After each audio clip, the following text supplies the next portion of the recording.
भारत विश्व का सबसे पुराना और सबसे बड़ा लोकतांत्रिक देश है।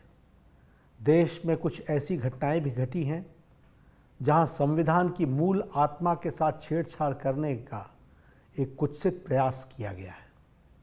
देश उसे लोकतंत्र में एक काला अध्याय के रूप में देखता है।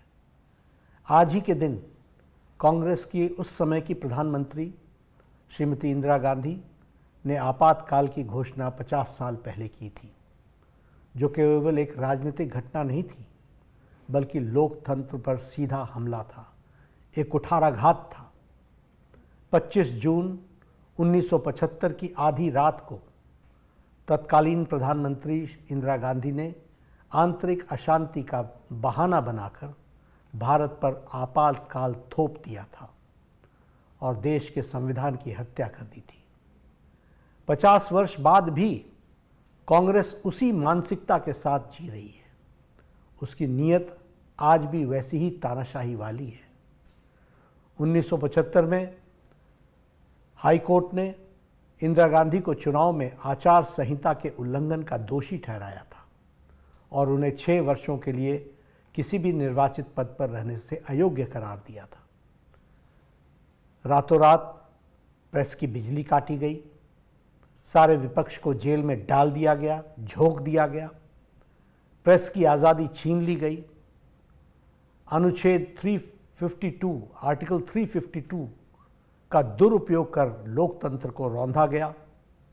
संसद और न्यायपालिका को अपंग बना दिया गया और 26 जून की सुबह देश पर कांग्रेस की तानाशाही सरकार ने आपातकाल थोप दिया।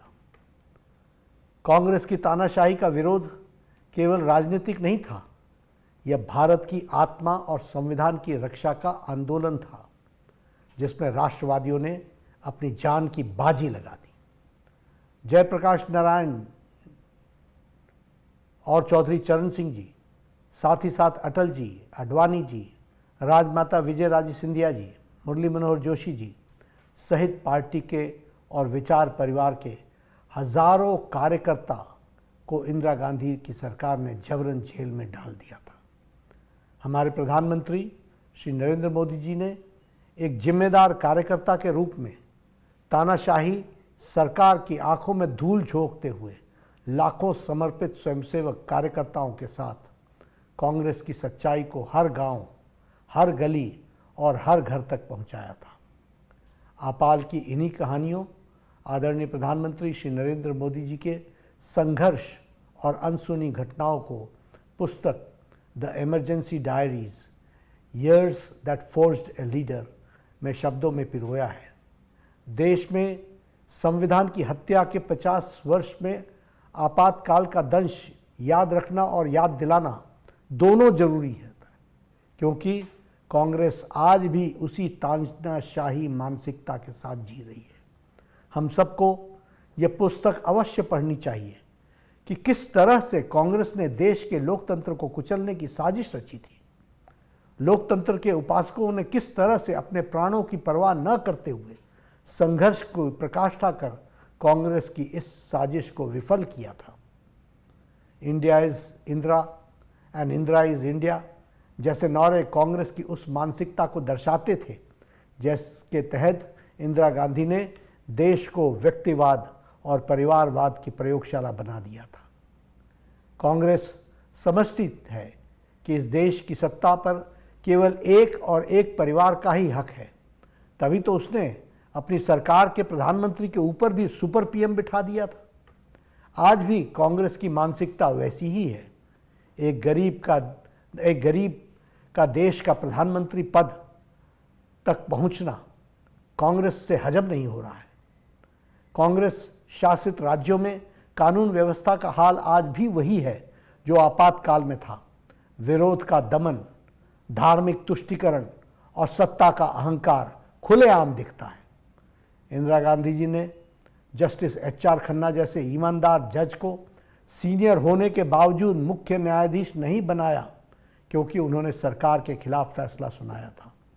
कांग्रेस ने सुनिश्चित किया था कि जो भी अधिकारी या जज उनके इशारों पर न चले, उन्हें या तो हटा दिया जाए या उसका ट्रांसफ़र करा दिया जाए, तबादला करा दिया जाए। इंदिरा गांधी ने अपनी सत्ता को महफूज रखने के लिए संविधान में अलोकतांत्रिक संशोधन कर संविधान की मूल आत्मा को बदल दिया था।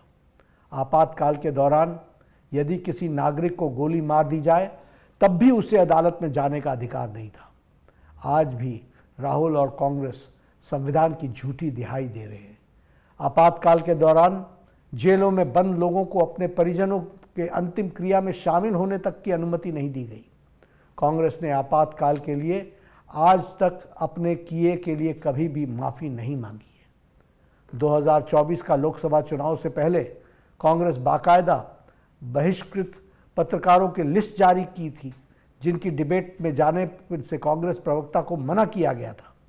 जहां एक ओर तो वो अपनी शासन में पत्रकारों पर मुकदमा करते हैं, वहीं दूसरी ओर विपक्ष में होने पर उनका बहिष्कार करते हैं।